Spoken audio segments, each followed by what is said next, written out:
तरीके से नाइंसाफियों का एक सिलसिला जारी रहता तो आज का ये फंक्शन रूल ऑफ लॉ और इंडिपेंडेंस ऑफ जुडिशरी के लिए जरूर है, मगर आपकी खिदमत का भी इतराफ है जिसका इजहार मैं खुल के करना चाहता हूं। और चंद अशार आपकी नजर ये करूंगा कि कब यारों को तस्लीम नहीं है, वो रीत अभी तक जारी है।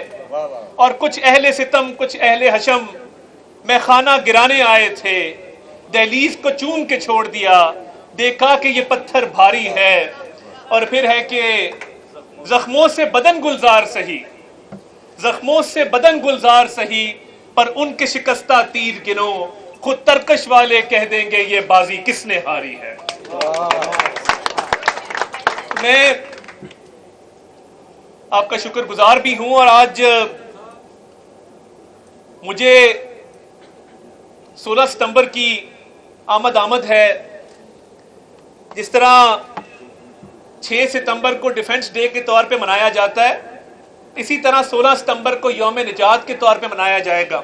और ये दुख की बात है, और ये दुख की बात है। मैं कुछ आदादो शुमार अपने साथ आज लाया हूं। जो हसीब साहब ने बात की कि देखें ये इदारे जवाबदेह हैं, ये आइन के ताबे हैं, ये पाकिस्तान की अवाम को जवाबदेह हैं, ये वकला को जवाबदेह हैं। मैं सिर्फ चंद आदादो शुमार के रूल ऑफ लॉ के साथ क्या होता रहा वो आपके सामने रखना चाहता हूं और बताना चाहता हूं कि किस तरह मसावात के उसूल को इग्नोर किया गया और किस तरीके से बेंचेस की तश्कील भी आर्बिट्रेरीली होती रही। और मुझे दुख भी है, रंज भी है और अफसोस भी है कि किस तरीके से बेंचेस की तश्कील के अंदर चीफ जस्टिस जो फर्द वाहिद है उनका किरदार बतौर वन अमंग्स इक्वल्स है। सीनियरिटी के प्रिंसिपल पे अगर आप बेस करें तो वो सिर्फ सीनियर होने की वजह से इंतजामी उमूर निभाते हैं। मगर नवीद मलिक साहब तशरीफ लाए, जिनको वेलकम करते हैं जी, बहुत शुक्रिया, बहुत शुक्रिया जी। तशरीफ स्टेज पे तशरीफ लाए। सदर Islamabad high court bar association,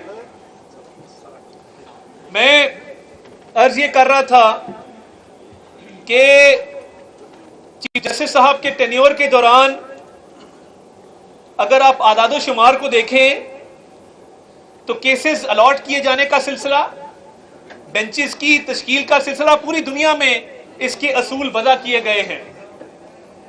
American supreme court है, तमाम जजेस मिल के बैठ के फैसला करते हैं केसेस की अलॉटमेंट का, बेंचेस की तश्कील का। ब्राजील, नेपाल, फिलिपाइन को आप देख लें, वहां भी बारी बारी जिम्मेदारी लगाई जाती है कि बेंचेस की तश्कील कौन से जज साहब देंगे। पिछले 5 बरसों में अगर आप हमारी सुप्रीम कोर्ट को देखें तो वो सियासी नौयत के केस हों या गैर सियासी नौयत के केस, आपको हैरानगी होगी कि जब स्कोर कार्ड देखा जाता है तो जस्टिस एजाजुल एहसन नंबर 1 पे आते हैं कि सबसे ज्यादा बेंचेस में इनकी शमूलियत रही है।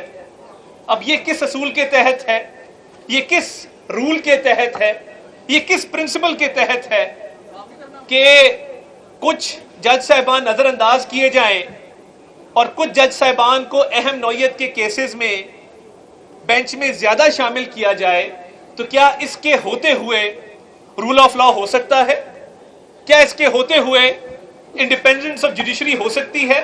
आप आगे चलें, अगर आप आगे चलें तो आपको यह पता लगेगा कि सियासी और गैर सियासी दोनों नौयत के केसेस में नंबर 2 स्कोर कार्ड पे उमर अता बंदयाल साहब का है, एजाजुल एहसन साहब नंबर 1 है, नंबर 2 उमर अता बंदयाल साहब है, फिर आप तीसरे नंबर पे रहनुमा अता तारड़ इस वक्त मीडिया से गुफ्तगू कर रहे हैं और आप भी आपको बराह रास्त ले चलते हैं।